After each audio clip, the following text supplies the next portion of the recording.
Selamat pagi anak-anak kelas 4 yang saya kasihi. Selamat berjumpa lagi dalam pelajaran agama pada hari ini. Tema pelajaran kita pada hari ini adalah mengembangkan diri dengan bekerja sama. Ini diambil dari pelajaran 7. Silakan anak-anak buka buku halaman 77. Halaman 77.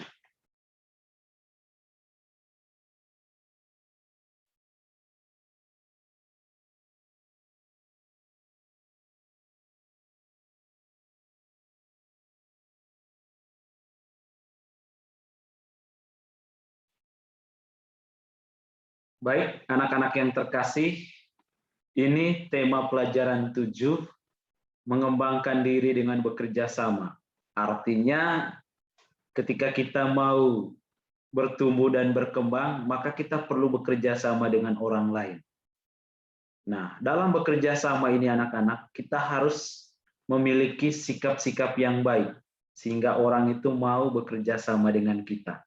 Maka dalam pelajaran ini nanti kita akan belajar bagaimana cara mengembangkan diri dengan bekerja sama dengan orang lain. Baik, kita buka pelajaran kita pada hari ini dengan doa pembukaan.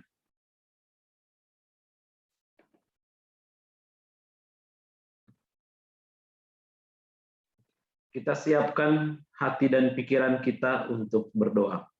Kita tutup mata, tundukkan kepala, lipat tangannya. Dalam nama Bapa dan Putra dan Roh Kudus. Amin. Allah Bapa yang Maha Baik, terima kasih kami haturkan kepadamu atas segala kemampuan yang telah Engkau anugerahkan kepada kami. Hari ini kami akan belajar tentang cara mengembangkan diri dengan bekerja sama. Bantulah kami agar bisa belajar dengan baik, sehingga kami mampu bekerja sama dengan siapapun untuk mengembangkan diri kami. Amin. Santo Markus, doakanlah kami supaya kami dapat menikmati janji Kristus. Amin.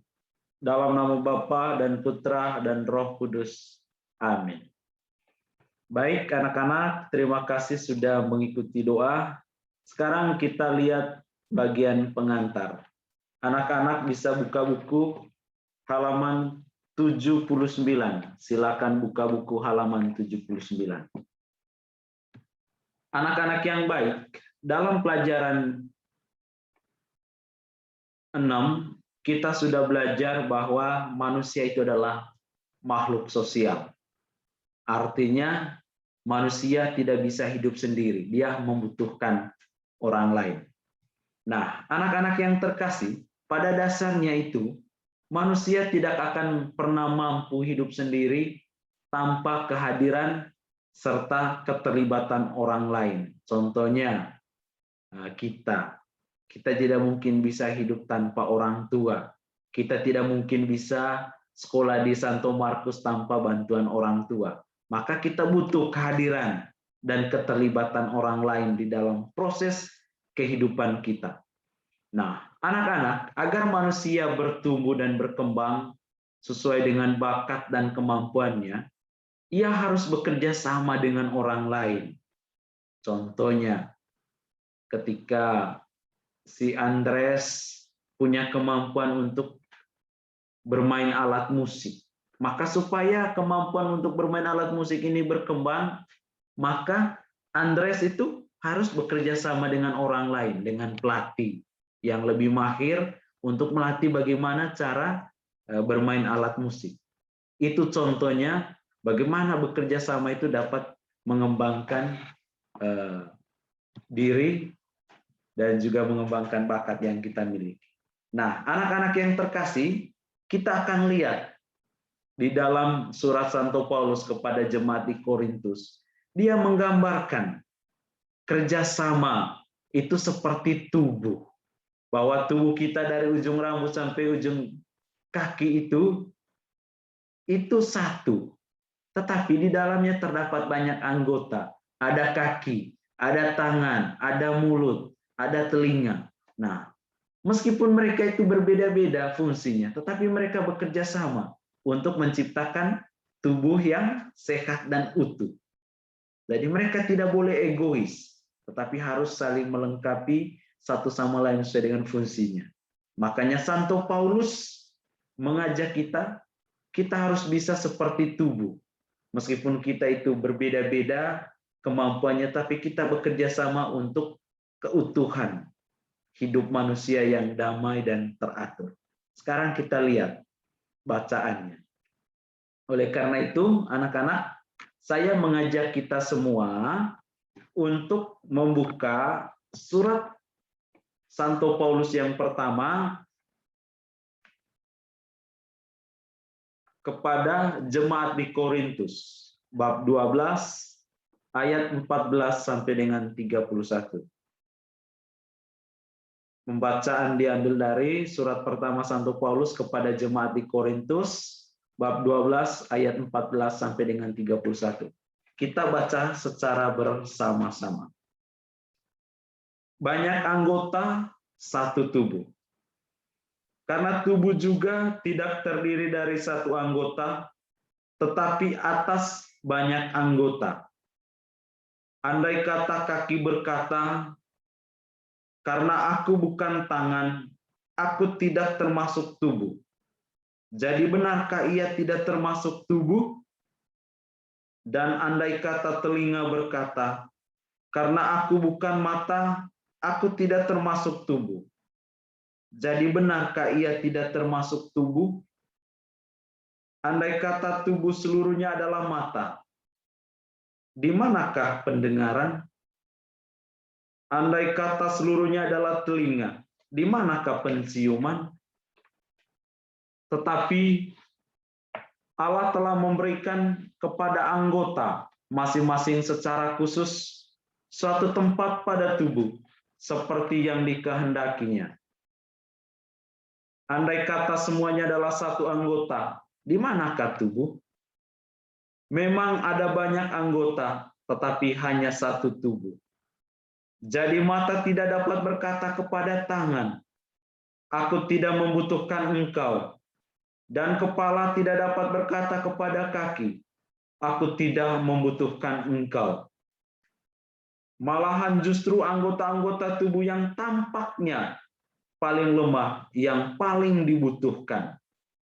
Dan kepada anggota-anggota tubuh yang menurut pemandangan kita kurang terhormat, kita berikan penghormatan khusus. Dan terhadap anggota-anggota kita yang tidak elok, kita berikan perhatian khusus. Hal itu tidak dibutuhkan oleh anggota-anggota kita yang elok. Allah telah menyusun tubuh kita begitu rupa, sehingga kepada anggota-anggota yang tidak mulia diberikan penghormatan khusus. Supaya jangan terjadi perpecahan dan dalam tubuh, tetapi supaya anggota-anggota yang berbeda itu saling memperhatikan.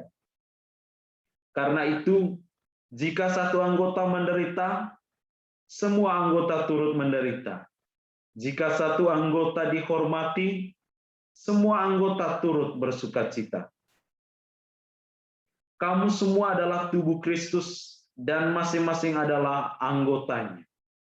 Dan Allah telah menetapkan beberapa orang dalam jemaat.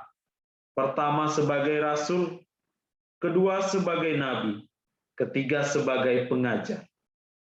Selanjutnya, mereka yang mendapat karunia untuk mengadakan mujizat, untuk menyembuhkan, untuk melayani, untuk memimpin, dan untuk berkata-kata dalam bahasa roh.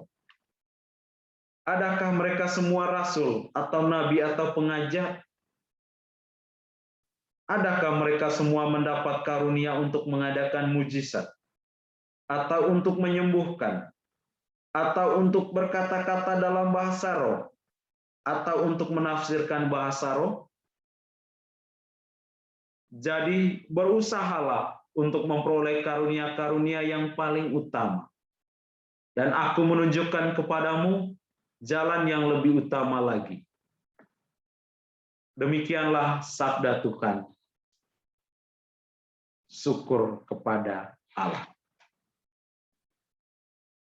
Nah, anak-anak yang terkasih, setelah kita membaca surat pertama Santo Paulus kepada jemaat di Korintus, kita lihat beberapa catatan pokok di sini.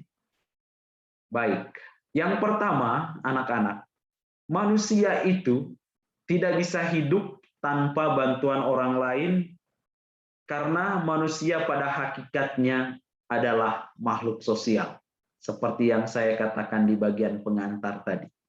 Yang kedua, setiap orang itu selalu hidup, berada, dan bersama orang lain dengan lingkungan yang bermacam-macam. Bersama dengan orang lain, manusia bisa saling mempengaruhi, saling bertukar pengalaman, dan tentu saling belajar, sehingga mereka bisa berkembang menjadi pribadi yang lebih baik. Ketiga atau keempat, bahwa setiap manusia itu dianugerahi bakat yang berbeda-beda oleh Tuhan. Tujuannya adalah supaya manusia itu saling melengkapi satu sama lain, seperti anggota tubuh yang diceritakan oleh Santo Paulus tadi di dalam suratnya kepada jemaat di Korintus. Nah, anak-anak, dalam kutipan kitab suci, surat Santo Paulus yang pertama kepada jemaat di Korintus, bab 12 ayat 14 sampai dengan 31, kita bisa belajar dan memetik makna bahwa sejak awal mula manusia diciptakan oleh Allah untuk bekerja sama. Hal ini seperti yang digambarkan oleh Santo Paulus kepada jemaat di Korintus, yaitu bahwa kita ini banyak anggota, tetapi tetap satu tubuh. Santo Paulus memberikan pesan bahwa setiap orang tidak akan bisa tumbuh dan berkembang sendiri tanpa bekerja sama dengan yang lain. Agar manusia dapat bertumbuh dan berkembang sesuai dengan bakat dan kemampuan yang dimiliki, manusia itu selalu membutuhkan kerjasama dengan orang lain. Maka dalam bekerja sama itu dibutuhkan sikap-sikap yang baik. Apa saja sikap-sikap itu, anak-anak? Kita lihat berikutnya. Nah, anak-anak, inilah sikap-sikap yang dibutuhkan dalam bekerja sama. Yang pertama itu kita harus mau berkorban, rela berkorban. Jangan merasa gengsi, jangan merasa orang lain itu membutuhkan kita, tetapi kita harus rela berkorban. Yang berikutnya adalah kejujuran atau saling percaya. Bahwa dalam bekerja sama tidak boleh ada kata bohong atau tidak jujur. Kita harus saling terbuka dan jujur. Kemudian setia, terbuka terhadap orang lain, dan juga menghargai perbedaan. Bahwa kerjasama itu pasti ada perbedaan, maka kita perlu menghargai perbedaan itu. Nah, sebaliknya anak-anak, dalam kerjasama tidak boleh ada sikap-sikap yang tentu saja membuat kerjasama itu tidak bisa berjalan. Contohnya adalah menganggap rendah orang lain, terus tidak saling percaya, lalu kurang terbuka, egois, atau mau menang sendiri. Ketika kita egois atau mau menang sendiri, maka tidak bakalan terjadi itu kerjasama, anak-anak. Maka perlu dihindarkan sikap-sikap yang demikian. Baik anak-anak yang terkasih, dengan demikian pelajaran kita pada hari ini saya cukupkan sampai di sini. Kalau ada kata-kata saya yang kurang berkenan atau penjelasan yang saya kurang jelas, mohon tanyakan kepada Pak Oris pada saat kita akan Zoom mempelajari pelajaran 7 ini. Terima kasih, Tuhan memberkati kita semua. Baik anak-anak, kita tutup pelajaran kita pada hari ini dengan doa. Marilah kita siapkan hati kita untuk berdoa. Dalam nama Bapa dan Putra dan Roh Kudus. Amin. Ya Tuhan, kami bersyukur karena Engkau sudah memberkati dan membimbing kami dalam pelajaran ini. Semoga apa yang sudah kami pelajari dapat membantu kami untuk mampu bekerja sama dengan orang lain. Karena hanya dengan bekerja sama kami dapat mengembangkan diri dengan baik. Demi Kristus Tuhan dan pengantara kami. Amin. Santo Markus, doakanlah kami supaya kami dapat menikmati janji Kristus. Amin. Dalam nama Bapa dan Putra dan Roh Kudus. Amin.